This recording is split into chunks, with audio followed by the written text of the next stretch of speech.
I've got two bits of research to report today, and I should first acknowledge that it's the product of work with Rachel Ong at Curtin University and Malik Chidham at RMIT University, and that the research I'm reporting is funded by the Australian Housing and Urban Research Institute, though they're not responsible for what I hear, I've got to say.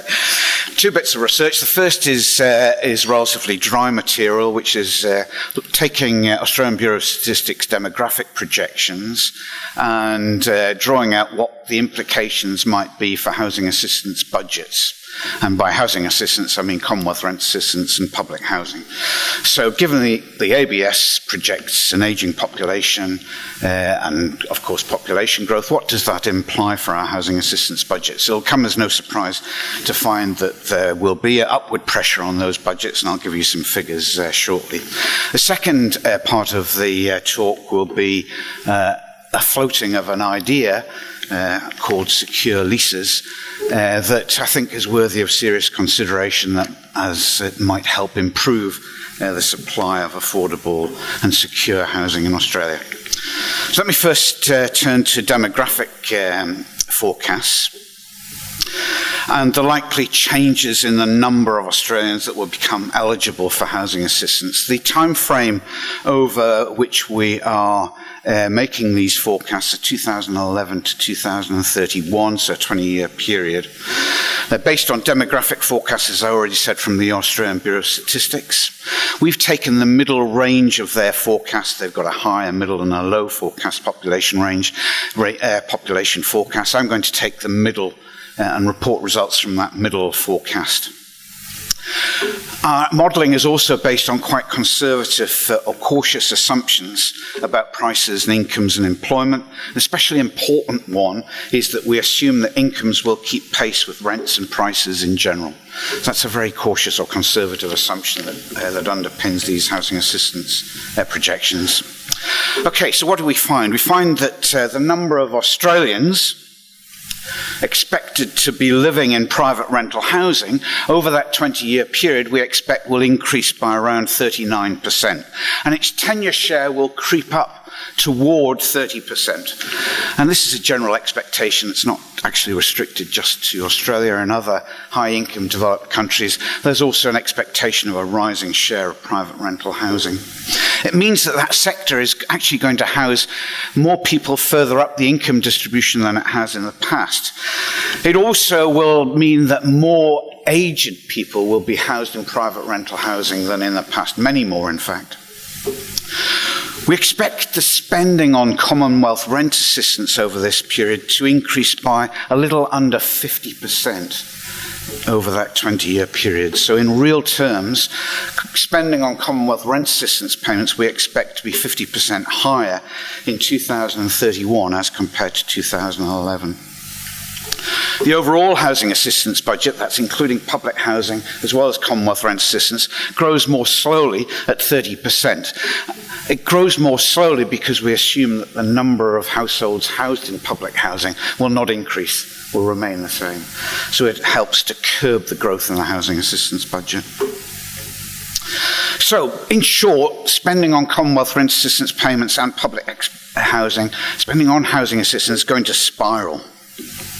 And the main source of that budgetary pressure is Commonwealth rent assistance. And the concentration of housing-related poverty will in the future primarily lie within that private rental housing sector, and it's likely to become more severe. Now, the present situation is one which is already described by some as having reached a crisis point.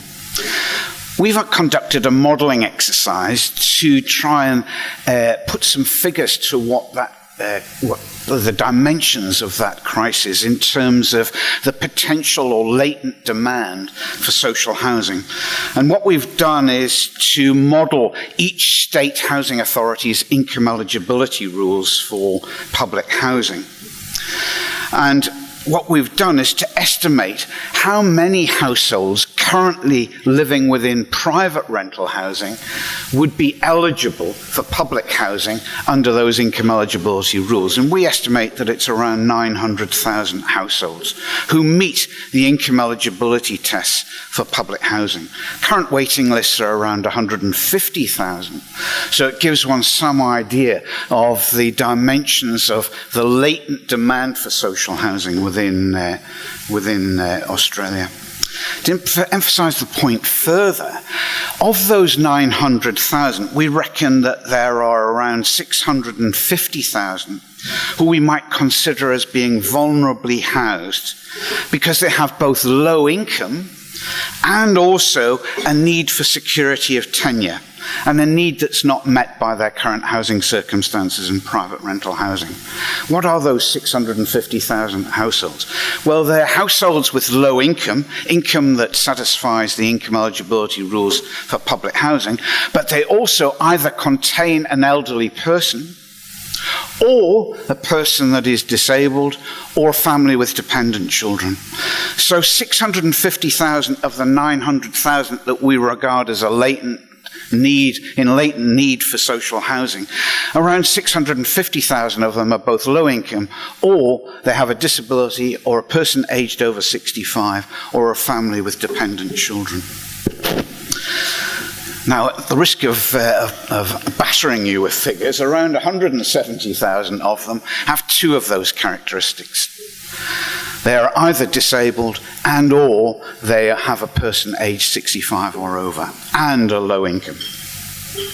Now, that represents a large unmet need for social housing, and our demographic projections imply a growing number of them in the future. Those current housing circumstances that they're in private rental housing is insecure. So what I'd like to do is just to float an option. It's by no means an original idea, as I'll show in a moment, but it might be one way forward, not the only way forward, but one way forward. What the proposal does is it seeks to harness the huge mum and dad investments in private rental housing for social housing purposes. The idea is to offer private landlords a rent premium to incentivize a commitment to offer 5-year leases for families or single persons currently on or eligible to enter state housing authority waiting lists. And it also entails an agreement to limit rent increases to increases in the consumer price index over the 5-year lease term. So what we're trying to do here is to encourage the provision of secure leases, more stable housing, while relying on Commonwealth rent assistance and light touch rent regulation to help support affordability goals. And I said this is not an original idea. Back in the 1990s, the New York City Housing Authority introduced a very similar program. It offered private landlords over $2,000 if they were prepared to house a family in a homeless shelter. More contemporaneously, the Western Australian Housing Authority has an assisted rental Pathways pilot program recently launched. They're aiming to support 200 social housing tenants and waitlist applicants in private rental dwellings for a period of 4 years. So this is not a new idea. There are hoped for savings from this proposal to ease budgetary pressures because it houses people in need of social housing, but without incurring the high capital costs of constructing new social housing units. Now, I'm going to give you some cost figures now to wind up. The secure lease proposal that we're modelling is based on the New York programme, so it has very important differences to the Western Australian pilot that was recently launched over there in Perth. Now, what we've done is to seek to rigorously base the rent premium on an estimate of the investment options a landlord would sacrifice when committing to a 5-year secure lease. It means, therefore, that the premium will vary with the capital value of the landlord's dwelling. The higher the capital value, the higher the premium. The lower the capital value, the lower the premium that they would be offered. And the premium is designed to compensate them for the loss of liquidity with respect to their asset. And as I said earlier on, they're also required to comply with light touch rent regulation, that is to curb rent increases so they're at or below future increases in the consumer price index. Now, we estimate that the budget cost of this proposal of housing, 650,000 of these households in need of social housing but currently in private rental housing. The budget cost, inclusive of Commonwealth rent assistance payments, is around $13 billion. Now, there are wide variations across the states. I can't get my second slide up. No.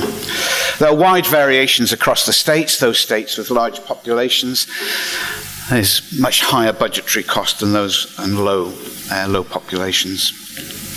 To give you a comparison of that budget cost versus the cost of housing that 650,000 in new public housing or social housing, we estimate that to house those 650,000 would cost in the region of $197 billion. That figure is very sensitive to the capital cost assumption that we assume. For example, if we assume that capital cost is 100,000 higher than the one we used for that 197 billion figure, it rises to 263 billion.